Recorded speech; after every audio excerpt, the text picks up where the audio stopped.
먼저 오늘은 진도를 좀 나가고 그리고 또 미적분학은 여러분들이 고등학교 때부터 배웠던 내용이니까 별로 어렵지 않으실 겁니다. 참, 내 카메라는 괜찮죠? 오케이. 네. 자, 어렵지 않은 내용들일 겁니다. 그러니까 부담 갖지 말고 쭉 진행되고, 그리고 다음 주에 우리가 그레디언트 디센트 메소드를 집중적으로 배울 텐데, 오늘 배우는 내용들이 그에 대한 기본이 될 거고, 또 앞에 선형대 수학에서 배운 내용들하고 이제 미적분학이 어떻게 연결되는지를 이제 오늘 보시게 될 겁니다. 보시죠. 자, 뭐 교재는 가지고 계시니까 미리들 다 보셨을 거고, 그리고 또 익숙한 내용이실 테니까 큰 부담은 없을 거예요. 자, 먼저 함수. 뭐 함수가 주어지면 함수의 그래프를 그리자. 이거는 우리가 첫째 시간에 미리 설명 들었던 내용이었죠. 그 코팍에 가서 뭐 여러분들이 이전에 고등학교 때 배웠던 식으로 y equal 마이너스 1 over x 같은 거 그래프 그릴 줄 아시죠. 그리고 x 삼승 그래프가 어떻게 생겼는지도 아시죠. 근데 그런 방법에서 더 나아가서 더 복잡한 함수도 이제 그려야 되니까 기존의 방법으로는 그런 함수 그리는 것이 복잡한 함수 그리는 것은 여러분들이 이전에 배운 적이 없습니다. 그렇기 때문에 지금 새로운 방법을 배워야지만 복잡한 뭐 합성함수라든지 하는 걸 그래프를 그릴 수 있지, 고등학교 때 배운 또 대학교 1학년 때 배운 그 방식으로는 여러 가지 복잡한 함수들을 그래프를 그릴 수가 없어요. 그럼 그래프를 그릴 수가 없으면 그러면 사회 현상의 그 네이처, 비헤이비어를 이해할 수가 없고, 그렇다 그러면 언제 이익을 극대화할지 손해를 최소화할지에 대한 개스를 할 수가 없기 때문에 그래프를 그리는 건 굉장히 중요합니다. 그리고 더 중요한 거는 일변수 함수 때 여러분들은 그 그래프를 배웠지만 이변수 함수만 해도 이제 그리려면 훨씬 더 많은 미적분학의 지식이 필요하고, 이 3변수 함수, 4변수 함수가 되면은 사실은 그래프를 그린다는 게 의미가 없거든요. 그 3차원 공간에서는 그려지지가 않으니까. 이제 그렇지만 여러분들이 은행에서 그 맞이하는 그런 시츄에이션들은 변수가 하나, 둘이 아니라 변수가 뭐 100개, 200개, 또 1000개, 10,000개인 그런 경우들이기 때문에 그걸 그래프를 그려서 표현할 수는 없는데, 그 감을 얻기 위해서 지금 일변수 함수에서 이변수 함수 그 다음에를 보여드리고, n변수 함수는 그러면 이 방법으로는 안 되니까 어떤 식으로 다뤄야 될까 해서 PCA를 배우는 거예요. 그래서 극대극소, 다변수 함수에서의 극대극소, 코스트 펑션을 어떻게 최소화시키냐, 이익을 어떻게 극대화시키냐 하는 것을 다루려면은, 그러면 그 다변수 함수의 극대극소가 어디에 있는지에 대한 감을 가져야 되거든요. 이제 그런 것 때문에 지금 이제 이런 함수의 그래프를 먼저 배우는 겁니다. 그래서 이변수 함수를 하기 위해, 이변수 함수의 그래프를 그리기 위해서 먼저 일변수 함수의 그래프 그리는 것들을 보여드렸고, 그래서 여기 보셨듯이 뭐 그냥 플롯하고, 명령어로 플롯하고 x의 3승을 8로 나눈 것을 x에 대해서 x가 마이너스 3에서 3까지 구간에서 그래프를 그려달라 이렇게 명령을 주면, 그러면 다음과 같이 그려지고, 또 이게 그리고 또 x가 마이너스 1 over x이면 그래프가 어떻게 생길까 하는 그래프를 그리고, 이거는 y equal 마이너스 1 over x의 그래프고, 요 그래프가 y equal x 3승 오버 8의 그래프고요. 뭐 그런 식으로 해서 그래프 두 개를 한꺼번에 그린 겁니다. 하나는 초록색으로, 요 x 3승은 그린으로, 그리고 마이너스 x분의 1은 블루, 그냥 색깔을 안 주니까 그냥 파란색으로 나타난 겁니다. 자, 그 다음 어쨌든 플롯하고 함수 주고 구간 주면은 그래프가 그려지는 거고요. 이건 지난 시간에 배운 내용들이고요. 그리고 f of x가 뭐 이렇게 미분 가능한 함수는 아니고 그냥 연속 함수일 경우에 이렇게 piecewise continuous function한 함수죠. 이런 경우에는 이 구간을 줘서 요 구간 0부터 2까지는 F1을 그리고 2부터 4까지는 F2를 그려라. 그래서 piecewise 플롯을 하면 여러 개 함수가 한꺼번에 이렇게 그 표현되게 할 수 있습니다. 이런 함수 그릴 수 있고요. 그래서 어떤 이제 저런 식으로 그림을 그립니다. 일변수 함수인 경우에 지금은 먼저 원 베리어블 펑션에 대한 캘큘러스를 먼저 리뷰하는 겁니다. 여러분들이 다 배운 내용들이에요. 새롭게 접근하는 것이죠. 자, 여러분들이 이전에 저기 함수의 극한, 이 고등학교 때 가장 많이 신경 썼던 부분이었을 텐데 함수의 극한 그리고 또 수렴에 대해서 배우셨었죠.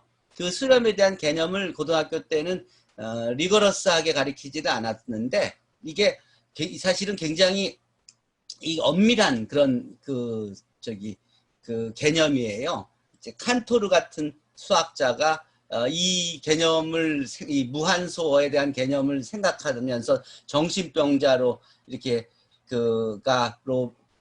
여겨지고 또 실제로 정신병을 앓을 정도로 이게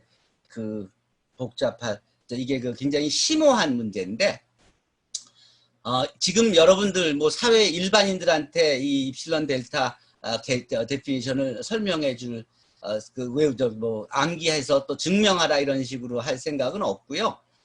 이 개념이 뭔지만 뭔지 설명해 드리면 이게 수학에서는 어떤 의미냐면 이게 생물학에서의 현미경과 같은 그런 의미가 있는 개념이에요. 이 입실론 델타 개념이.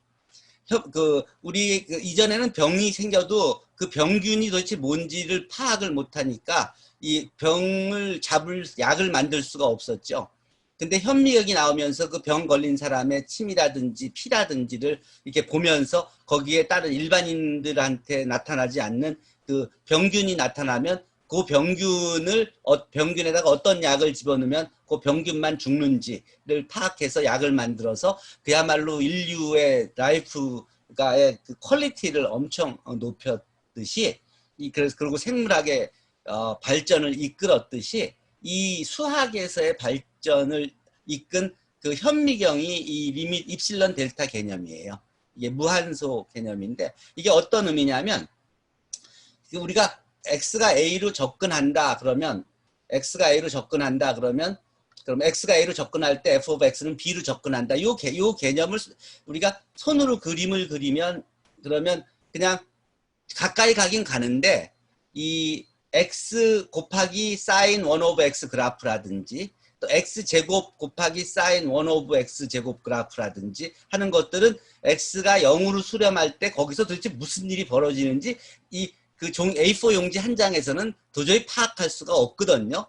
근데 이 입실론 델타 개념은 그 0 근처에서 그 벌어지는 상황을 현미경으로 보듯이 이 점점 더 확대 줌인해서 그 어떤 상황이라도 끝까지 들어가서 볼 수 있게끔 만든 게 이 도구예요. 현미경이에요. 이 얘기는 이게 우리가 x축의 델타를 이미 어떻게 잡아주기만 하면 y축의 그 엡실론 fx하고 l이 가까워지게 하는 그런 엡실론 이 안에 들어오게끔 만들 수 있다는 것을 확인하는 건데 공식적인 개념은 어떤 입실론 즉 f of x하고 l 사이가 가깝게 아주 가깝게 하는 이 입실론을 0.000001로 잡더라도 언제나 우리가 x-a의 절대값이 델타보다 작게만 하면 항상 f of x-l의 절대값은 그 엡실론 0.000001보다 작다. 그런 델타를 찾을 수 있다. 임의의 입실론에 대해서 요식을 만족하는 델타를 찾을 수만 있다면 그러면 우리는 f of x가 l에 수렴한다고 얘기할 수 있다는 거예요. 굉장히 명확하지 않아요? 최승헌 씨? 굉장히 명확하죠? 예. 예. 이게 그러니까 이게 f of x가 a로 갈 때 f of x가 b로 간다는 요 개념을 풀어써서 입실론을 0.00000001로 잡아도 그건 오케이. 만약에 우리가 x하고 a를 충분히 가깝게 하는 델타만 준다면 이 조건을 만족하냐면 그럼 f of x하고 l의 절대값은 그 입실론 0.00000001보다 작게 된다. 그리고 더 필요하면 이거에 10의 마이너스 100승을 하고 1000승을 해도 뭐 델타만 더 작게 잡아주면 이 식이 성립한다. 그러면 우리가 x가 a로 가기만 한다면 f of x가 b로 수렴한다고 얘기할 수 있지 않겠냐. 이해가 되죠? 예. 이게 입실론 델타 개념의 모든 것이에요. 그러니까 우리가 이 수렴한다는 걸 증명하려면 이미 엡실론을 줬을 때 요 조건을 만족하게 하는 델타를 찾기만 하면 되는 거예요. 그러니까 사이드 캘큘레이션을 통해서 요 식이 되게 하려면 요 x-a의 절대값이 어느 값보다 작게만 하면 언제나 이 식이 성립한다 하는 델타를 찾아서 그래서 이미 입실론에 대해서 델타를 그렇게만 잡으면 항상 이 식이 성립한다. 이렇게 해서 끝나는 거예요. 아주 명확하고 간단한 정의인데 이거를 찾아내는데 몇백 년이 걸렸던 거예요. 이 현미경, 수학에서의 이 미적분학에서의 현미경을 발견해내는데 몇백 년이 걸려서 발견된 거예요. 이게 나온 후에 우리가 그 아주 미세한 부분에서의 상황까지도 분석하고 증명할 수 있게 되면서 이 캘큘러스가 엄청나게 발전을 해서 그래서 2차 세계대전까지 사회에 가장 큰 영향을 미치는 분야가 그런 수학 분야가 됐던 거예요. 자, 어쨌든 그런 개념입니다. 그래서 그 입실론 델타 개념에 대해서는 요 주소 지금 화면 여기서는 안 보이시죠? 공유를 내가 바꿔줄게요. 공유를 다시 화면 공유를 이걸로 바꾸죠. 자, 아까 그 웹 주소를 치면 지금과 같이 이 엡실론 델타 이 코드를 제가 만들어 놓은 건데 이 코드를 보시려면 여기 보시면 이 코드가 다 보입니다. 이대로 이렇게 입실론 델타 이거 뭐 꼭 필요해서는 아니고 그냥 만든 것인데 자 이거를 이렇게 만들면 이게 런을 시키면 이게 지금 내가 손 좀 봐야 이게 지금 코드에서 내가 사용한 게 소스 한번 볼까요? 맞게 했는데 예, 어쨌든 여기가 제가 이거 지금 뭔가 약간 멀펑션 하는 부분이 생겼던 것 같은데 뭐 어쨌든 이렇게 함수를 주면 이 x 그 엡실론을 충분히 적게 하면 이런 요 박스 안에 들어오게 하는 델타가 항상 존재한다는 걸 보이려고 내가 만들어 놓은 도구인데 이건 나중에 다시 한번 보여드릴게요. 그리고 실제로 내가 시뮬레이션에서 보여준 것을 그 동영상 강의에서 보실 수 있을 거예요. 다시 한번 우리 PDF 파일로 들어가서 계속 진도를 나가죠. 어쨌든 이 도구는 참고 자료고 지금이 다 되니까 확인 그대로 하시죠. 그래서 다음 함수의 리미트를 구해라. 그러면 뭐 이거 리미트 어디로 가는지 아시죠? 그냥 x가 2로 가면은 2 플러스 1이 분모가 0이 아니니까 문제 없고 sin 2 뭐 그대로니까 sin 2 over 3가 리미트가 되겠죠. 뭐 그냥 쉽게 구할 수 있죠. 근데 이제 이 경우에 약간 이제 다르죠. x가 2의 마이너스 쪽에서 접근할 때의 요 극한 이건 분모가 0이 되니까 그러니까 그 경우에 그렇지만 0에 가깝게 간다는 소리지 0 자체가 되는 건 아니잖아요. 2는 아니니까 이제 그럴 때 그 좌극한은 어떤가 또 우극한 이 x가 2의 그 오른쪽에서 접근할 때 요 리미트 값은 어떤가 이런 거 구할 때 간단해요. 함수를 정의해 주고 리미트 x가 2일 때 극한을 구해라.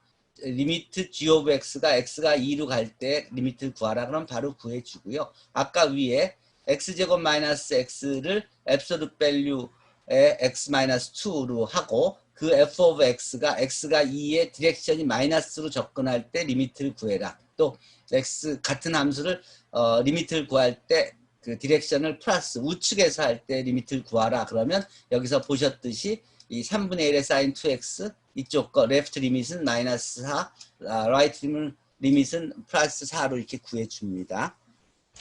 이게 손으로 구할 때하고 차이 없다는 걸 확인할 수 있죠. 이걸 이용하면 좀 더 복잡한 함수들, 이런 함수들에 대해서도 똑같이 함수를 정의해주고 똑같이 리미트를 구하라고 하면은 바로 이렇게 하나는 리미트가 존재하지 않는다. 또는 리미트가 스퀘어 루트 2 곱하기 x 스퀘어로 존재한다 하는 식으로 바로바로 구해줍니다. 그러니까 복잡한 함수가 있더라도 일단 같은 코드에 함수만 바꿔주고 그리고 그 수렴하는 그 점만 x가 어디로 어프로치 하는지만 바꿔주면 다 여러분들은 리미트를 구할 수 있는 겁니다. 근데 왜 이 리미트를 구하는 게 필요하냐면 도함수를 구할 수 있어야 돼요, 여러분들이. 이게 이익을 극대화시키고 저기 손해를 최소화시키고 하려면 그러면 변화를 인지해야 되기 때문에 그 변화율인 도함수를 꼭 구할 수 있어야 돼요. 그 도함수를 구하려면 리미트를 알아야 되죠. 왜냐하면 도함수 정의가 리미트부터 나오니까요. 이제 그런 학문이 디퍼런시에이션 미분법이고요.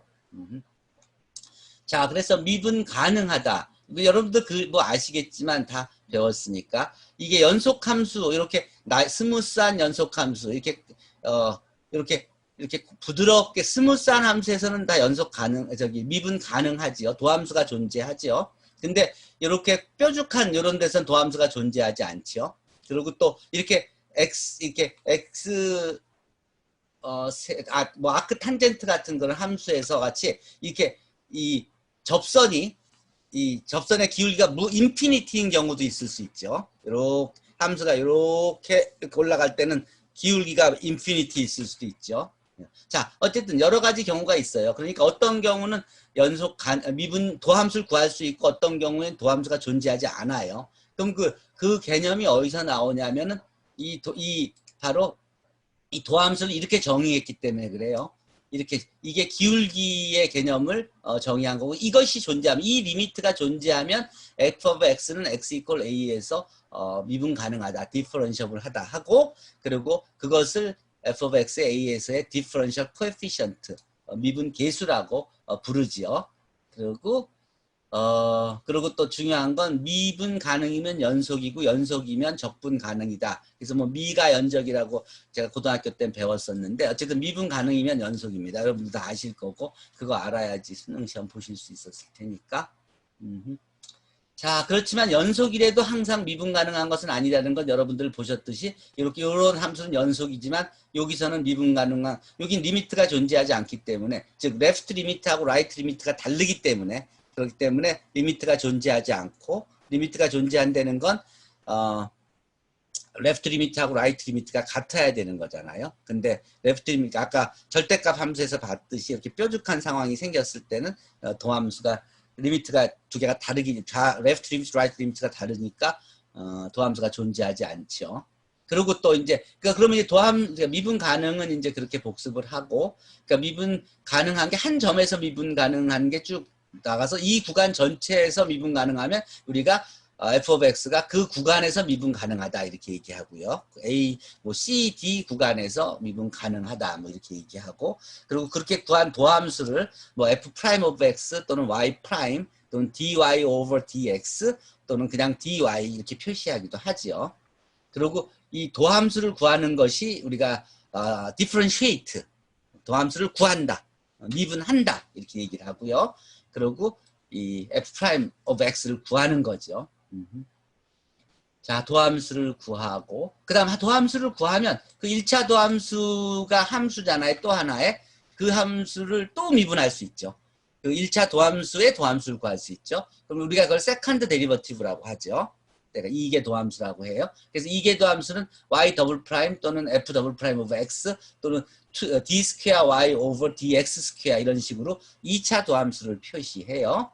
같은 식으로 2차 도함수가 미분 가능하면 3차 도함수, 3개 도함수를 구할 수 있죠. 세컨드 데리버티브가 미분 가능한 함수면 서드 데리버티브를 구할 수 있고 또 서드 데리버티브가 미분 가능하다 그러면 포스 데리버티브를 구할 수 있고 그래서 이제 n스 데리버티브까지도 구할 수 있죠. 그것이 디퍼런셔블 하기만 하면 그래서 우리가 n스 데리버티브를 이제 구할 수 있게 되는 겁니다. 근데 이게 별로 어렵지 않은 게 아까 우리가 데리버티브 구하는 함수를 이렇게 y 이퀄 x제곱 플러스 4 곱하기 2드 dx의 도함수와 2개 도함수와 3개 도함수를 구하라. 이제 이렇게 구하라. 이런 연습 문제를 주면 f of x가 x제곱 플러스 4배의 2드 dx잖아요. 자, 그러면 우리가 뭘 구하면 되냐면 첫째는 f of x를 x에 대해서 differentiate 해라. 하고 그걸 프린트하라. 그러면 dy dx가 나오는 거예요. 그쵸? 그럼 1차 도함수, 1개 도함수 쉽게 구할 수 있죠. 여러분들이 구할 수 있듯이. 그 다음 2개 도함수는 뭐냐면 그 2개 도함수를 x에 대해서 한 번 더 미분하라고 해주면 그러면 2개 도함수가 나오는 거예요. 이렇게 2 더하기 4배 2 더하기 x. 3개 도함수는 뭐냐면 그 2개 도함수를 x에 대해서 한 번 더 미분하라. 그러면 4 곱하기 2 더하기 x라고 3개 도함수가 나오게 되는 거예요. 자, 이런 식으로 여러분들은 그 1개 도함수 구하는 명령어를 또 1개 도함수 손으로 구할 수 있는 걸 여러분들이 고등학교 때 배웠어요. 쉬운 것들을. 그리고 쉬운 것들의 1개 도함수 구하는 것까지만 배웠었죠. 그 이유가 바로 여러분들이 사회 문제, 은행에서의 문제를 풀 때는 n개 도함수, 복잡한 함수의 n개 도함수를 구할 수 있어야만 되는데 그걸 하나도 학교에서 안 가르쳐준 이유는 바로 지금 이 방법으로 똑같은 걸 반복해서 코드로 명령만 주면 5개 도함수도 구할 수 있고 10개 도함수도 구할 수 있잖아요. 그래서 그렇게 거기까지만 가르쳐 준 거예요. 그리고 간단한 함수의 도함수를 구하는 것만 가르쳐 준 이유도 복잡한 함수도 다 코드에서는 다 해결해 주잖아요. 대부분. 그렇죠? 그게 이제 익스트림한 케이스가 뭔지만 파악해서 걸러내면, 그렇죠? 아웃피터들만 걸러내면 대부분의 것들은 그냥 같은 명령어로 다 돌아가잖아요. 그래서 여러분들이 고등학교 때 배운 거에 보태서 대학에서 이렇게 배워야만 여러분들이 고등학교 때 배운 지식을 여러분들이 현장의 문제에 사용할 수 있는 거예요. 어쨌든 여러분들은 지금 복잡한 함수의 n개 도함수도 구할 수 있고 그리고 어쨌든 미분 디퍼런시에이트에 대해서는 여러분들은 다 끝낸 거예요. 자, 그럼 어떤 함수가 있어도 여러분들 도함수를 구할 수 있습니다. 그레디언트 디센트 메소드 하려면 그걸 사용하는 함수가 굉장히 복잡한 함수예요. 그리고 도함수를 n개 도함수까지 무조건 구해야 돼요.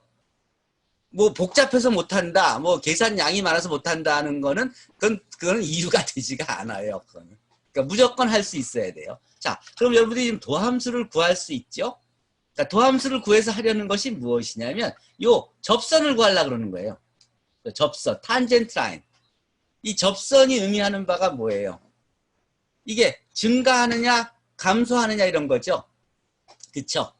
그럼 이익이 증가하는 쪽으로 향하고 있는지 감소하는 쪽으로 향하고 있는지를 파악을 하려면 이 증가율을 기울기를 파악해야만 되죠. 일변수 함수가 아니라 다변수 함수일 때도 어떤 타임에서. 자, 그럽시다. 자, 그리고 김효영님 정말로 이학무 지점장이 안부전하더라고요. 예. 자, 어쨌든 그러고 자, 접선의 방정식에 대해서 한번 생각해 보십시다. 예. 자, 그럼 접선의 방정식이 뭐예요? 여러분들이 배웠던 게 접선의 방정식을 배웠어요. 접선의 방정식 기울기는 무엇이냐면 이렇게 기울기가 f 프라임 오브 a라 그러면 이렇게 y는 equal fa 플러스 f 프라임 오브 a 곱하기 x 마이너스 a다. 이렇게 쓸 수 있죠. 그게 접선의 방정식이 바로 이거니까. 자, 이건 다 여러분들 아실 거예요. 자, 그렇다면 접선의 방정식이 y equal fa 플러스 f 프라임 오브 a 곱하기 x 마이너스 a인데 f 프라임 오브 a만 알면 접선의 방정식은 언제나 구할 수 있는 거 아니에요?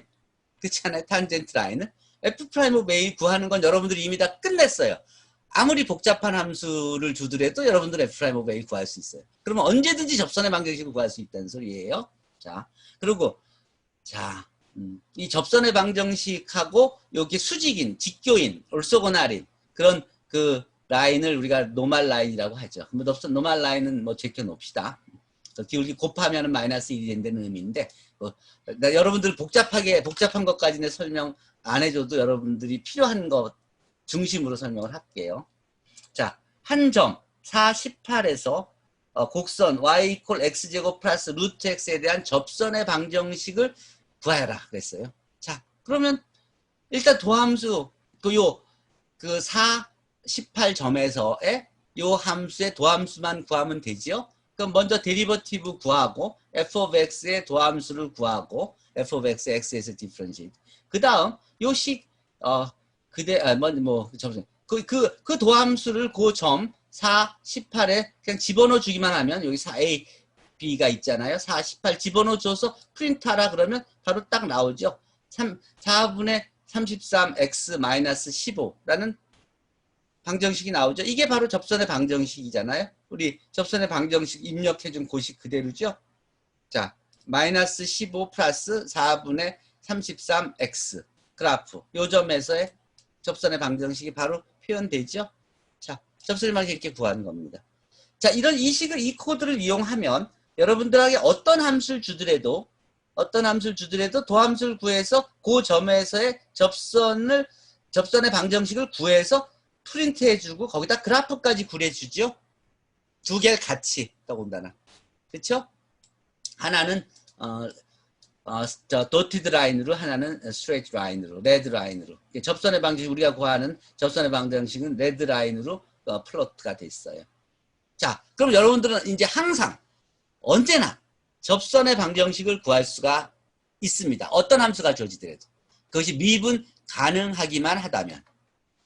자, 그러면 자, 이제 에센스만 가르치고 있는 거예요. 자, 그럼 여러분들이 이제 디퍼런시에이션에 대해서는 이제 미분을 하는 것에 대해서는 공부했어요. 이제 그 응용이 도대체 어떻게 되는지를 한번 생각해 봅시다. 먼저 최대값, 최소값. 여러분들이 은행에 계시니까 더군다나 이 이익을 극대화하고 손해를 최소화하고 하는 그것에 관심이 많으실 거예요. 그게 사실 옵티마이제이션이 하는 문제고, 그러니까 극대 극소, 최대 최소, 이게 굉장히 중요한 개념인 거예요. 자, 그러면 함수가 예를 들어 이렇게 생겼다고 하세요. 그러면 우리가 여기에서 극대 극소값이 있고, 여기에서 극대값이 있고, 여기에 극소값, 여기에 극대값, 여기에 극소값, 여기에 극대값, 여기에 극소값이 있죠. 그리고 요 바운더리, 양쪽 점, 엔드 포인트에서 값이 있죠. 이걸 다 합쳐야지 이 중에서 우리가 이익이 언제 최대로 나고, 투자를 처음부터 아무것도 안 했을 때 이익이 최고인지, 그쵸? 뭐 언제 멈춰야지 그게 이 손해를 최고로 최소화시키는 건지를 파악할 수 있죠. 그러니까 여기서 극대극소를 생각한 제일 극대극소를 다 구한 다음에 양쪽 끝점까지 생각해서 이 전체 중에서 언제 이익이 최대가 되고 언제 이 손해가 최소화되는지를 파악할 수가 있겠죠. 그쵸?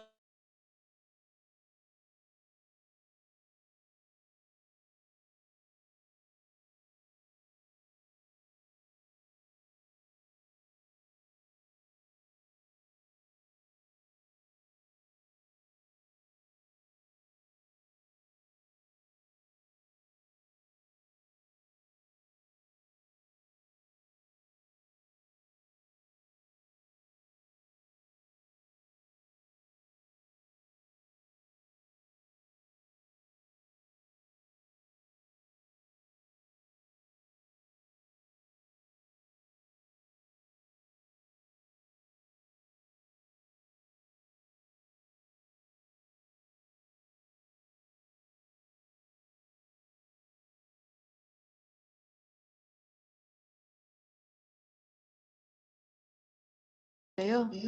네. 네.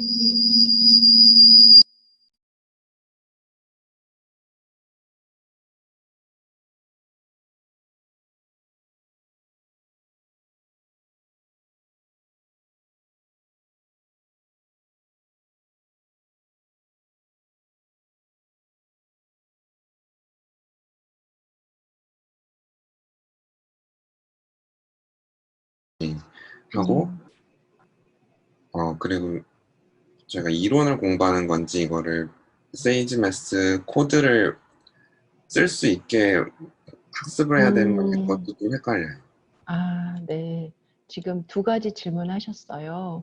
한 가지는 내가 공부를 하고 있는데 이거를 어떻게 공부했다고 드러내요. 이제 그것을 표현할지. 왜냐하면 교수님께서는 공부한 거를 좀 확인하는 것이 나는 평가의 중요한 잣대라고 생각한다. 이런 거잖아요. 그런데 그게 쉽지 않다 이거죠. 내가 투자한 시간을 체크해 드릴 수도 없고 어디서부터 어디까지 책을 읽었다고 말할 수도 없다 이거죠. 그럴 때 Q&A에다가 질문을 하면 또 그거를 공부했다고 표현을 하면 거기에 대해서 확인을 해 주시는데 그러기에는 또 약간 민망하다라는 말씀을 하셨는데 사실 다른 분들도 비슷하지요. 네, 맞아요. 네, 끄덕끄덕 해주셨는데 이 대학생들은 그렇게 하더라고요. 여기서부터 여기까지 긁어가지고 공부했습니다. 교수님께 보여드려야 되니까. 쭉쭉. 그래가지고 어떤 친구들은 뭐 그날 공부했던 내용이 여기서부터 여기까지다 그러면 막 다 복사해가지고 붙이고 그리고 그 위에다가 궁금했던 사항이 있다 그러면 막 줄 쳐가지고 이렇게 표시해가지고 마크 표시해서 이거 질문 있습니다. 그럴 때 다른 친구들도 이제 그 질문자의 질문란을 보잖아요. 나도 사실 여기서부터 여기까지 읽었는데 이게 질문이 있었어. 하고 누가 먼저 퀘스천 올려놓은 거예요. 그러면은 저도 질문입니다. 저도 질문이다. 질문 이렇게. 그럼 교수님이 거기다가 한 번에 답을 해주시거나 아니면 뭐 조교가 도와줘요. 그래서 해결이 됐느냐? 그러면은 해결이 됐다, 안 됐다, 됐다, 안 됐다. 이제 이렇게 계속 커넥션을 보고 싶으신 거예요. 그러니까 누군가 한 명이라도 자기가 공부했던 내용이 이만큼이다 하고 긁어. 그 다음에 거기다가 막 퀘스천을 달아놔. 한 3, 4개. 그러면은 거기에 다른 분들도 이번 주에 비슷한 주제로 공부했으니까 저도 읽어보니 요런 게 궁금했는데 이 친구처럼 궁금해요. 또는 이 친구의 궁금함에 플러스 요 부분이 궁금해요. 이렇게 계속 이렇게 커넥션을 보고 그게 공부했다라는 티를 내는 거죠. 사실 그렇게 공부해야 진짜 자기 공부다. 라는 이렇게 얘기하셔서 Q&A 활용이라는 게 이제 그런 의도예요. 좀 어렵지만 저도 채점은 그렇게 안 하는데 저도 평가는 저도 그렇게 안 하거든요. 학생들 공부하는 게 엄청 어렵다는 걸 알기 때문에. 하지만 교수님께서의 평가 방법은 그렇습니다. 그럴 때 예를 들어서 두용 선생님께서 질문을 5개나 올렸어. 질문 올리는 게 5번이야. 그런데 그 옆에서 김태은 선생님께서 질문의 답을 한 3개 했어. 그러면 질문한 거 5번, 또 이쪽에 점수가 들어가고, 태은 선생님이 한 게, 태근 선생님이 한 게 또 5번 들어가고, 뭐 효영 선생님 또 거기서 질문도 또 한 번 하고 대답을 했어. 그럼 이걸 다 카운트를 하시는 거예요. 이해는 되시는데, 조금 아메리칸 스타일입니다. 네, 오랫동안 이렇게 공부도 하시고, 파이널라이즈요. 지금 그 질문에 파이널라이즈는 최초 질문을 사람이 하는 건가요? 라고 했는데, 파이널라이즈는 효영 선생님 질문을 했는데, 예를 들어서 창원 선생님께서 답변을 해주셨어. 그런데 교수님이 이 답변이 좀 부족해. 그래서 또 해주셨어. 그러다가 효영 선생님이 저는 이래서 알게 됐어요. 이렇게 했어. 그럼 이제 파이널라이즈가 될 수 있는 거잖아요. 최초의 질문자가 마지막에 이해가 됐다고 했으니까. 그리고 다른 분들도 몰랐는데 그래요 하고 이렇게 뭔가 커넥션을 줬어. 그럼 파이널라이즈가 되는 거예요. 결국은 교수님이 하시는 거지 학생이 하지는 않더라고요. 하지만 학생이 전 이해했어요.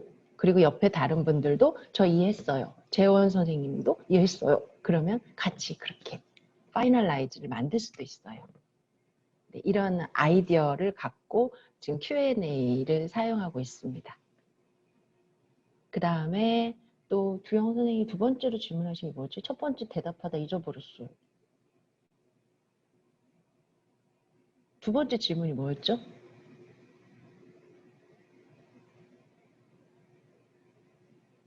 두 번째 질문. 두 번째 질문은 이제 그 세이지 매스 코드를 저희가 맞아. 뭔가 프로그래밍을 할 수 있게까지 네네네. 추가를 하는 게 이제 과정의 목표인 건가? 맞아요. 지금 교수님께서 조치 중이라고 건물 전체 인터넷이 다운돼서 조치 중이라고 하셨습니다.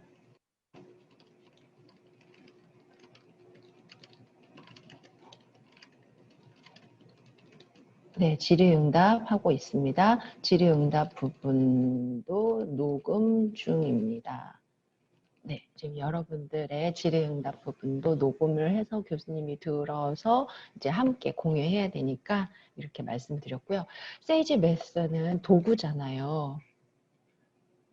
그럴 때 교수님은 세이지 메스를 강조하시는 게 아니라 여러분들이 앞으로 이걸 배운 다음에 무기를 하나 갖고 가도록 돕고 싶으신 거예요.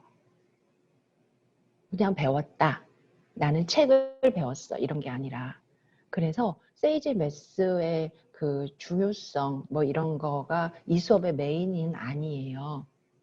당연히 활용할 수 있고 그 다음에 적용할 수 있는 힘을 기르는 거는 정말 어디서 배울 수 없는 거잖아요. 그 정도로 이해하시면 돼요. 그리고 예를 들어 리미트를 사용할 거야. 그러면 우리가 리미트라는 개념에서 세이지 메스의 중요성을 들었으니까 이후에 공부하시다가도 필요하면 책의 어느 부분에 있어. 이렇게 커넥션만 가지고 계셔도 그거를 시험 보거나 이거를 잘하는 게 우리가 해야 될 일이 아니거든요. 도함수를 구할 거야. 그런데 뭐 변수가 2개, 3개, 4개. 사실은 지금 여기 계신 분들께서 실전, 현장에서 도함수를 사용하실 일은 거의 없죠.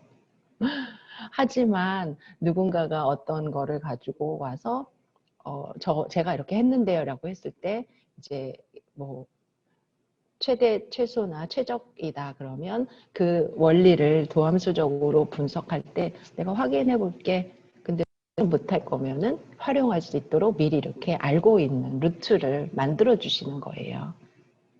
루트를.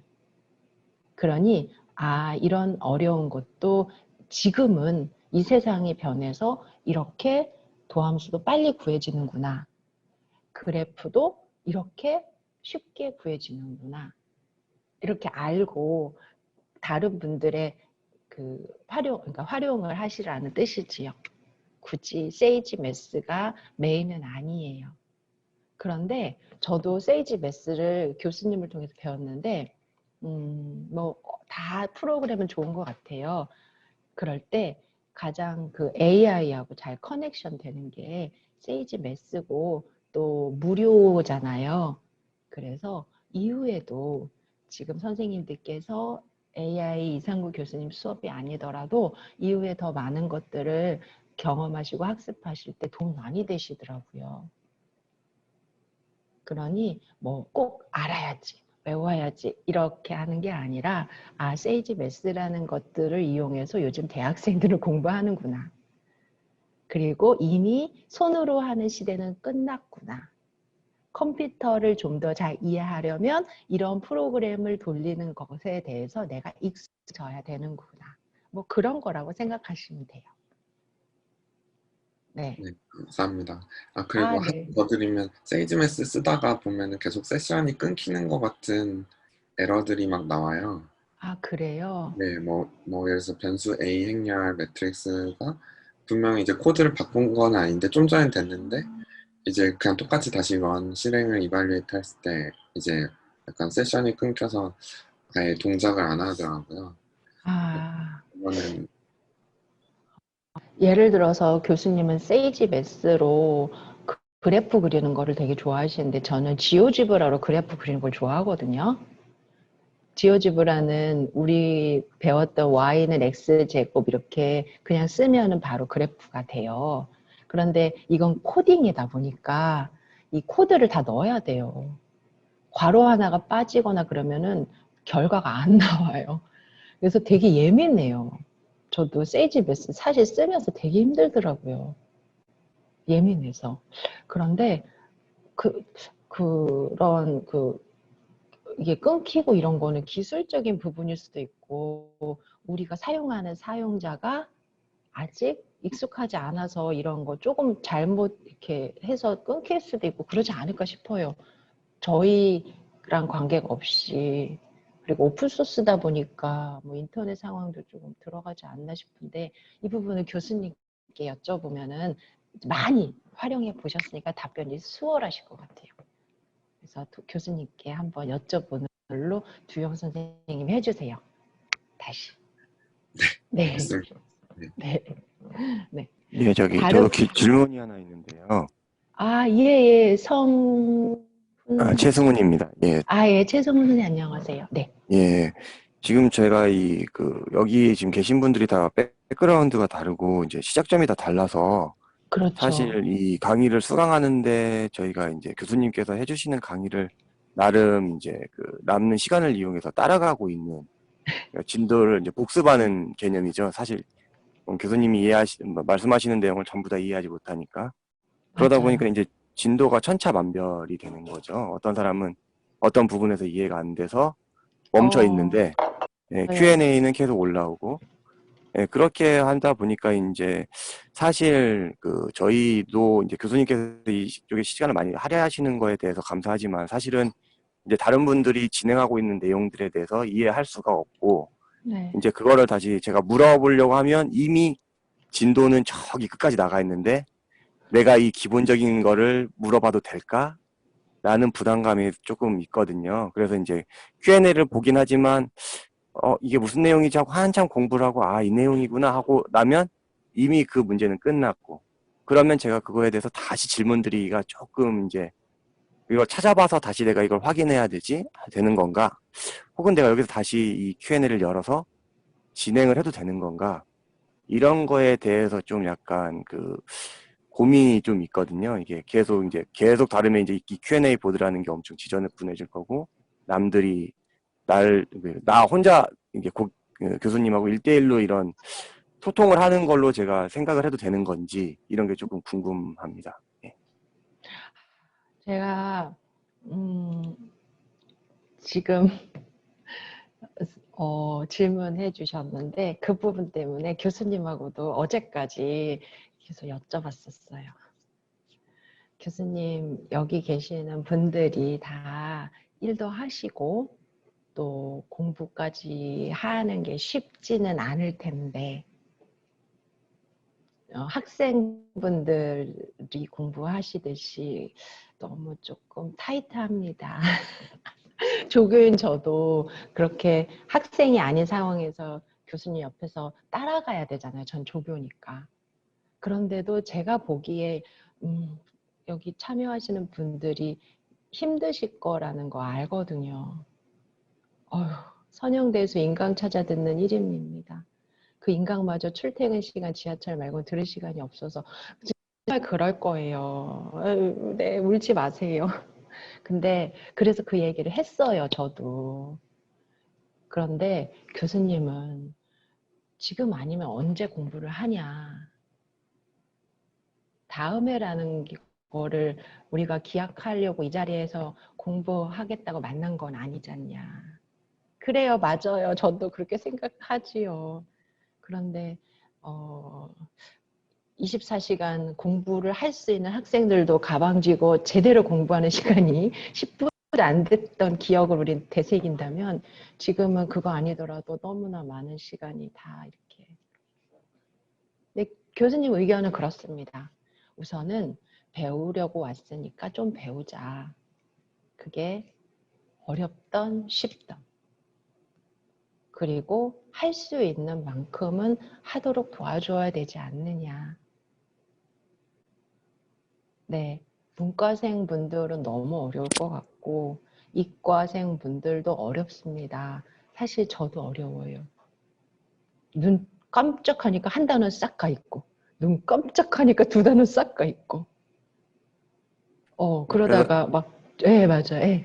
그래서 이제 제가 결론적으로 이제 드리는 말씀은 이 Q&A 보드를 저희가 이제 사실 이제 학생이라고 하면 같은 이제 진도를 바라보고 가고 있을 건데 저희가 이제 같은 진도를 바라보지 않기 때문에 이걸 저희가 이게 교수님께서 이제 Q&A 보드를 운영하시는 목적은 이제 같은 그 범위에 대해서 서로 같은 지금 소통을 그러니까 눈높이가 같다고 생각하시고 진행을 하시는데 이제 눈높이가 다르니까 그거를 많이 그냥 다르죠.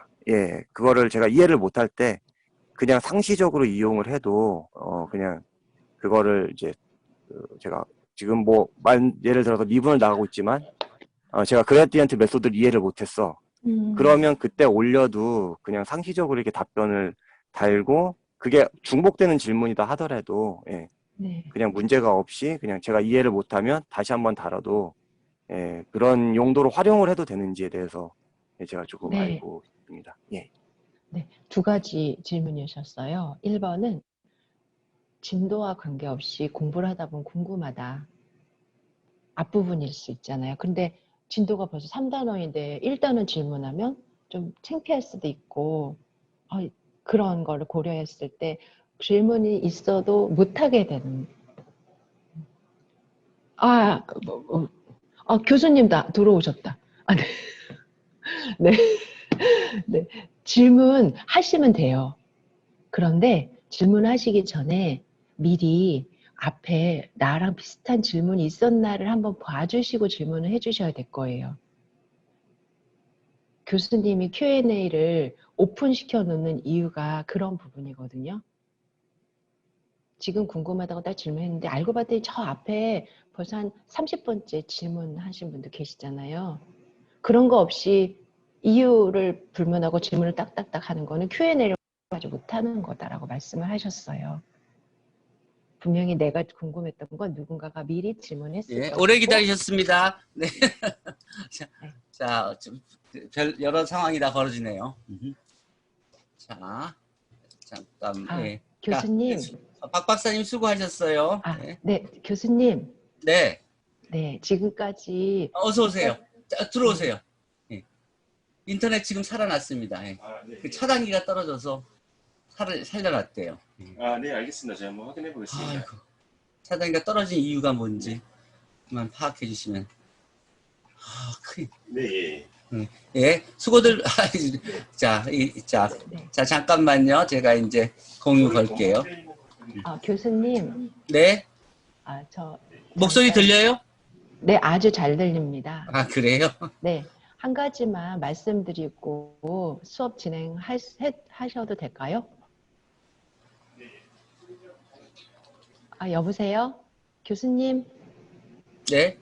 네, 이제 들려요. 좀 중간에 끊겼어요. 네.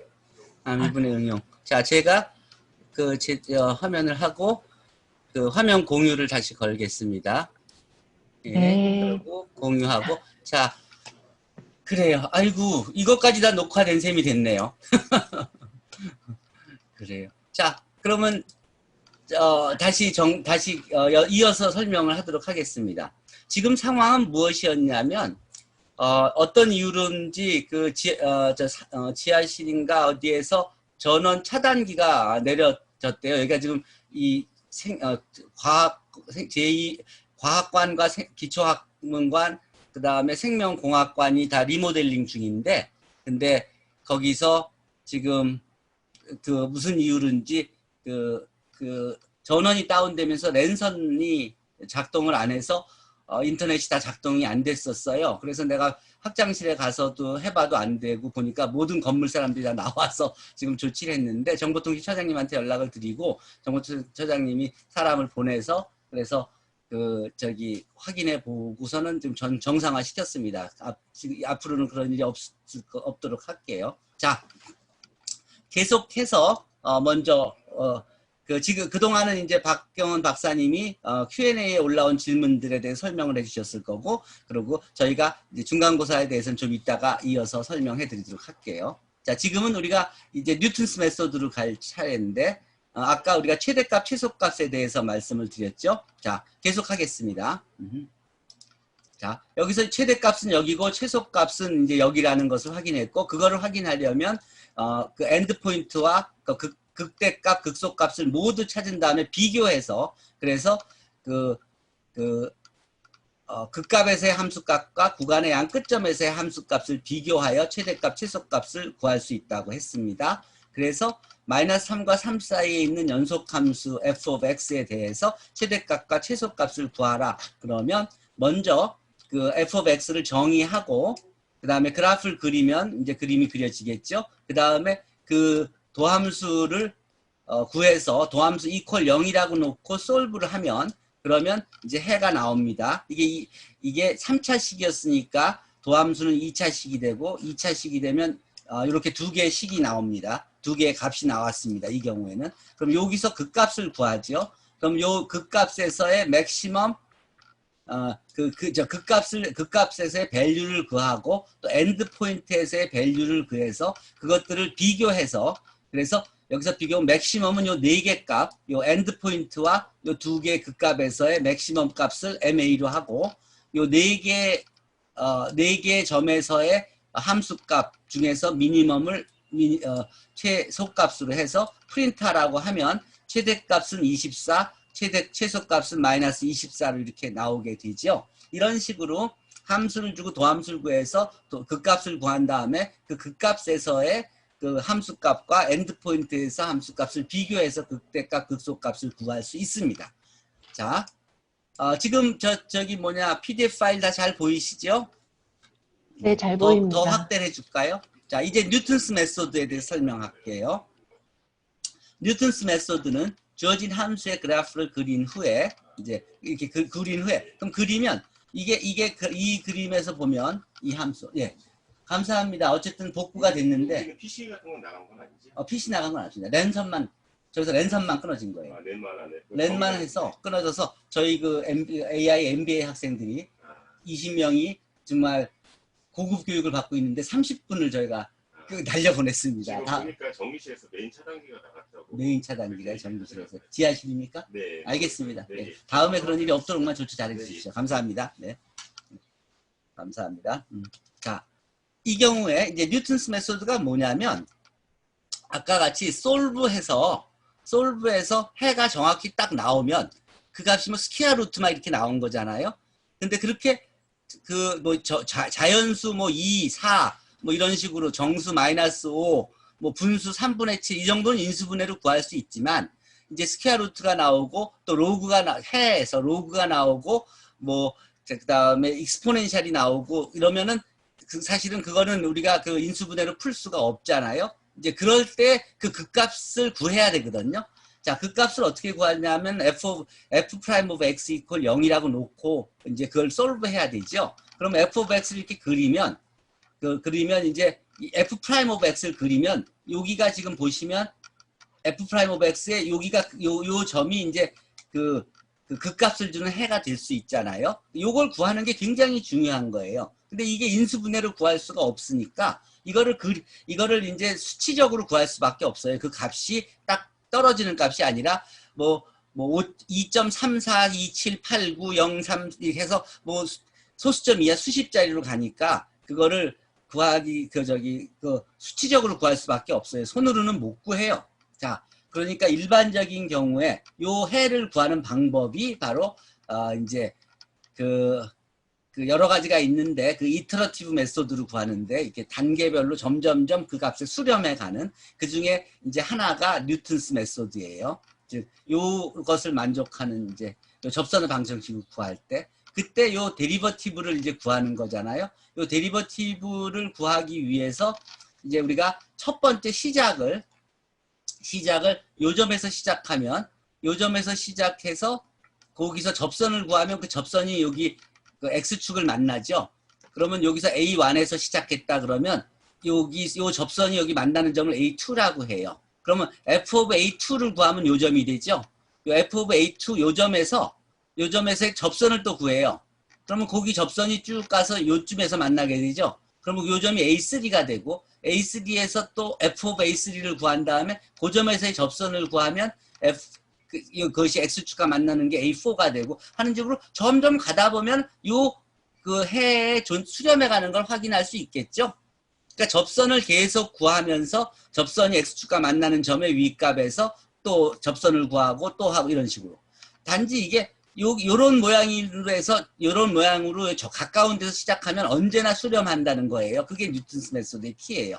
그래서 A1에서 시작해서 요 접선의 방정식이 X축과 만나는 점인 A2를 구하고 A2가 바로 이겁니다. 그 A2를 이용해서 F 오브 A2 값을 구하고 거기서 접선을 구해서 그래서 그것이 그 X축과 만나는 것이 A3가 되고 그 A3를 집어넣어서 A3가 주는 F 오브 A3에서의 접선이 X축과 만나는 게 A4가 되고 그 f of a4를 구해서 f of a4에서 접선을 구해서 그것이 x축과 만나는 점이 a5가 되고 이런 식으로 쭉 하다 보면 n이 어디로 수렴하게 되냐면 바로 요 근으로 수렴하게 돼 있죠.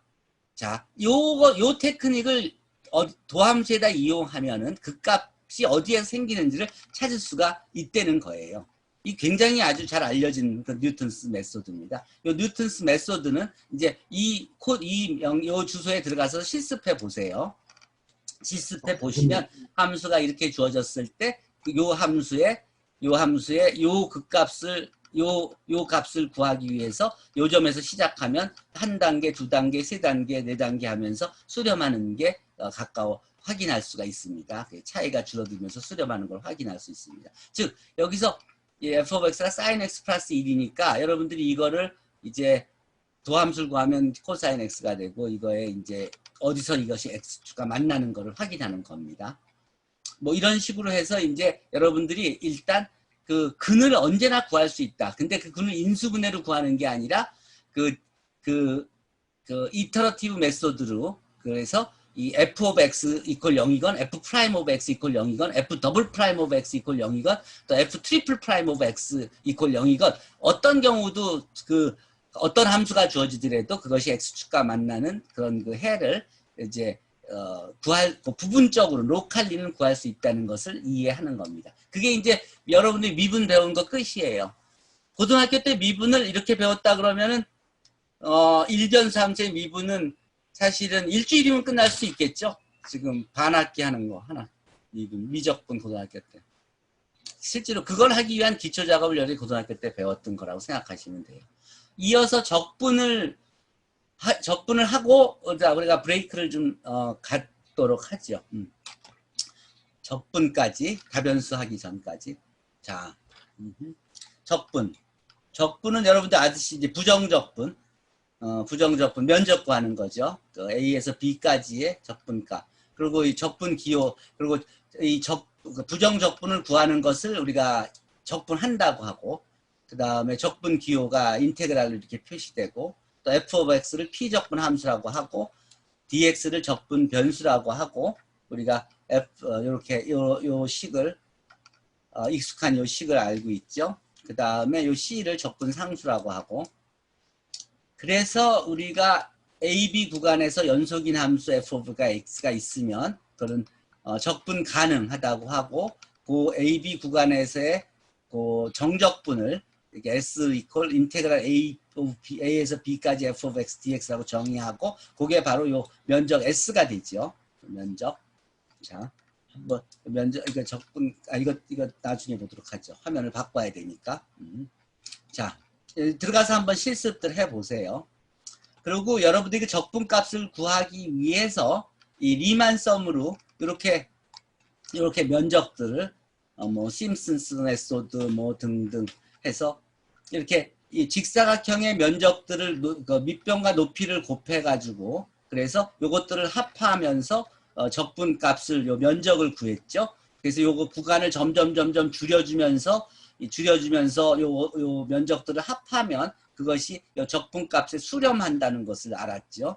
요걸 이용하면 실제로 함수의 적분을 하지 않고도 그 면적을 구할 수가 있죠. 그러니까 컴퓨터를 활용하면 실제로 적분하는 값 대신에 함수 값들을 이용해서 바로 적분을 구할 수가 있었던 것입니다. 자, 그게 컴퓨터는 그런 일을 훨씬 더 쉽게 잘하니까요.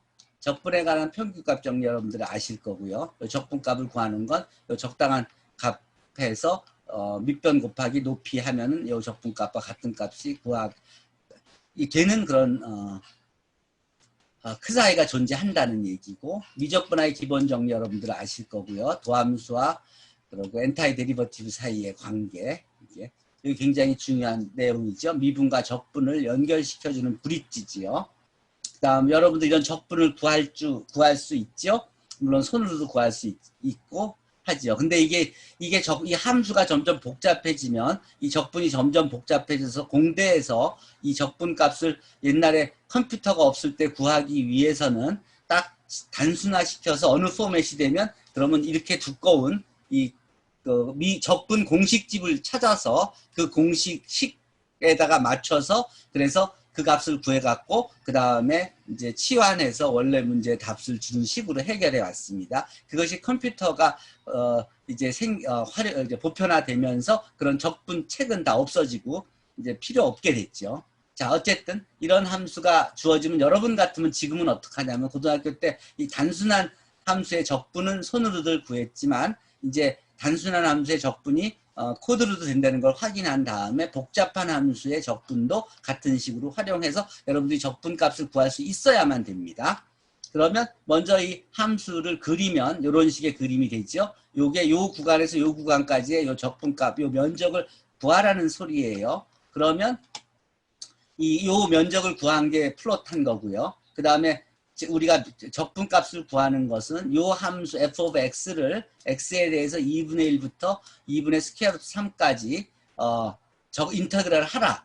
그렇게 하면 그러면 바로 그게 이제 integrate f of x on this interval이 되는 거예요. 그걸 그대로 그냥 그 프린트아웃 할 수도 있고 여기 소수점 이하 그러니까 유효 숫자 5자리만 표시해라. 이제 그러면 이제 그 유효 숫자 5자리만 표현이 되고 그것을 simplify 하라. 그러면 이런 식으로 숫자 뭐 3.21345 이런 식으로 나오지 않고 바로 이렇게 여러분들이 적분해서 구한 이런 식으로도 표현이 됩니다.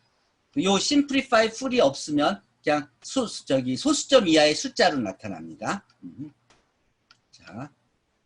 자, 그렇게 하면 적분을 일단 한 거죠. 자, 이제 적분이 끝났으니까 이제 다변수 함수의 미적분을 하고 이제 다변수 함수의 도함수인 그레디언트를 배우고 그 그레디언트를 이용해서 다변수 함수의 그레디언트 디센트 메소드를 학습하도록 하겠습니다. 자, 그러면 이제 잠깐 마치기 전에 우리가 아이캠퍼스에 들어가서 그 시험에 관련돼서 여러분들이 궁금해하신 부분 또 퀴즈에 관련돼서 여러분들이 궁금해하신 부분에 대해서 설명해 드리도록 하겠습니다. 자, 궁금한 건 지금 아까 박경은 박사님한테 많이들 물어본 걸로 아는데 이어서